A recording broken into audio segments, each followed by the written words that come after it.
लोकसभा चुनाव में एनडीए की जीत के बाद नरेंद्र मोदी ने रविवार को 71 संसदीय मंत्रिमंडल के साथ प्रधानमंत्री पद की शपथ ले ली है। 9 जून को हुए पीएम पद के शपथ ग्रहण समारोह पर दुनिया भर के मीडिया की निगाहें थी।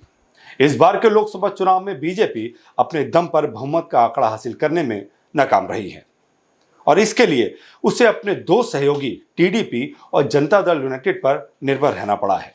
नमस्कार, मैं हूं आलोक और वी नेशन न्यूज में आपका स्वागत करता हूं।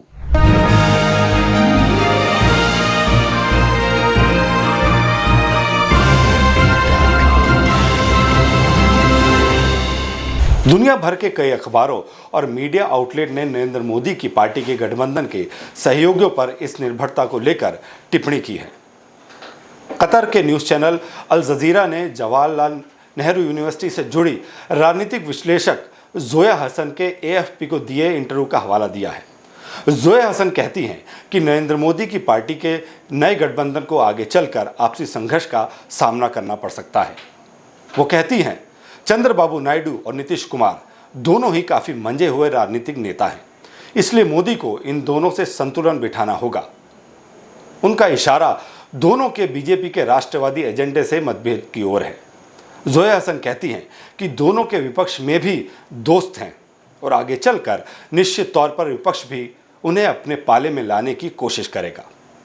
ब्रिटेन का अखबार फाइनेंशियल टाइम्स लिखता है कि नरेंद्र मोदी ने तीसरी बार भारत के प्रधानमंत्री के तौर पर शपथ ले ली है, लेकिन पहले की तुलना में चुनाव में कमजोर प्रदर्शन की वजह से दुनिया के सबसे बड़े लोकतंत्र में गठबंधन के सहयोगियों पर निर्भर रहना होगा। बीजेपी इस बार बहुमत से दूर रही है और इसने उसे राष्ट्रीय जनतांत्रिक गठबंधन के सहयोगियों पर निर्भर बना दिया है। इसने पिछले एक दशक से शासन कर रहे नरेंद्र मोदी को करारा झटका दिया है, लिहाजा अब उनके सुर नरम हो गए हैं और उन्हें आम सहमति से शासन चलाने की बात की है। लंदन में थिंक टैंक चैथम हाउस में सीनियर रिसर्च फेलो चीतगी बनर्जी ने अखबार से कहा, मोदी को आम सहमति से शासन करने का अनुभव नहीं है।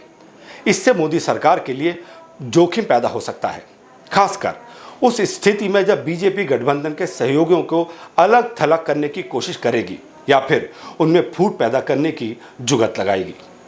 अमेरिकी अखबार न्यूयॉर्क टाइम्स ने लिखा है कि नई दिल्ली की राजनीतिक फिजा बदली हुई लग रही है और मोदी पहले से विनम्र दिख रहे हैं। मोदी के अंदर परिवर्तन दिखने लगा है।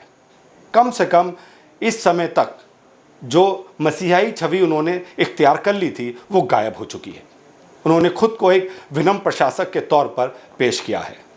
वोटर शायद ऐसे ही मोदी को देखना चाहते थे, लेकिन सवाल यह है कि क्या मोदी वो बन पाएंगे जो वो निर्वाचित नेता के तौर पर 2 दशक के अपने जीवन में नहीं रहे हैं? क्या वो आम सहमति से काम करने की शैली विकसित कर पाएंगे? अखबार लिखता है कि मोदी के शासन में संसदीय प्रक्रियाओं और कानूनों पर बहस की उपेक्षा करना उनकी कार्यशैली की निशानी बन गई थी। 2016 में उन्होंने नोटबंदी की थी। रातों रात इस अप्रत्याशित फैसले ने देश की अर्थव्यवस्था को झटका दिया था। इसी तरह कृषि कानूनों में उन्हें अचानक पीछे हटना पड़ा था। चुनाव नतीजे आने से पहले मोदी की पार्टी ने भविष्यवाणी की थी कि उनका गठबंधन भारत की 543 सीटों वाली संसद में 400 सीटें जीतेगा। विपक्ष दीर्घा में बैठने पर सिमट कर रह गया, लेकिन ऐसा नहीं हुआ। अब मोदी ज्यादा विनम्रता से शासन चलाएंगे। अमेरिकी अखबार वॉशिंगटन पोस्ट ने लिखा है कि मोदी का शपथ ग्रहण समारोह एक दुर्लभ उपलब्धि रही, लेकिन पीएम के सामने एक नया यथार्थ है जिससे वो विनम्र दिख रहे हैं। अखबार ने कैम्ब्रिज यूनिवर्सिटी की प्रोफेसर श्रुति कपिला के हवाले से लिखा है कि पहली पंक्ति के मंत्रियों में से किसी को भी बिठाया नहीं गया है, लेकिन सरकार कमजोर लग रही है। ऐसा लगता नहीं है कि यह सरकार आगे ज्यादा सफर तय कर पाएगी। अखबार लिखता है कि कई विश्लेषक इस बात पर नजर रखे हुए हैं कि मोदी के करीबी सहयोगी, खासकर अमित शाह जैसे लोग, सत्ता पर अपनी मजबूत पकड़ बनाकर रखेंगे या नहीं, खासकर कानून लागू करने वाली एजेंसियों पर, जिनके खिलाफ विपक्षी नेताओं के आरोप हैं कि उनका दुरुपयोग हुआ है। पाकिस्तानी अखबार डॉन ने लिखा है कि नरेंद्र मोदी के शासन में भारतीय अर्थव्यवस्था में सबसे ज्यादा तेजी दिखाई दी है। इसने भारत के ग्लोबल रुतबे को भी बढ़ाया है, लेकिन वो देश में पर्याप्त नौकरी पैदा नहीं कर पाए। इसके अलावा महंगाई बढ़ी है, लोगों की आय घट रही है और धार्मिक नफरत बढ़ी है। इन हालात की वजह से वोटर उन पर लगाम कसने को बाध्य हुए हैं। अखबार लिखता है, मोदी ने तीसरी बार प्रधानमंत्री पद की शपथ ली है, लेकिन इस बार का कार्यकाल चुनौतियों से भरा होगा। उन्हें गठबंधन में शामिल में क्षेत्रीय दलों और मजबूत विपक्ष के बीच सहमति कायम करने के लिए जद्दोजहद करनी होगी।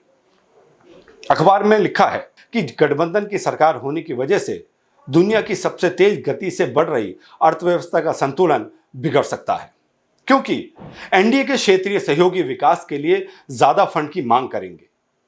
बांग्लादेश के अखबार डेली स्टार ने भी मोदी के शपथ ग्रहण का ब्यौरा देते हुए लिखा कि इसमें बांग्लादेश की प्रधानमंत्री शेख हसीना और उनकी बेटी साइमा वाजे समेत कई गणमान्य लोगों ने हिस्सा लिया।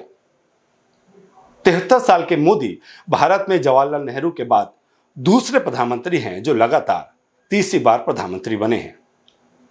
डेली स्टार ने शेख हसीना और प्रधानमंत्री नरेंद्र मोदी की मुलाकात का जिक्र किया है। अखबार ने लिखा है कि अपने अपने देश के चुनावों में जीत के बाद दोनों की यह पहली मुलाकात थी। दोनों के बीच मोदी के शपथ ग्रहण समारोह के बाद मुलाकात हुई। दोनों फिर साथ साथ राष्ट्रपति द्रौपदी मुर्मू के साथ वहां दिए जाए भोज में शामिल हुए। आज के लिए इतना ही, और देश विदेश की खबरों के लिए देखते रहिए वी नेशन न्यूज।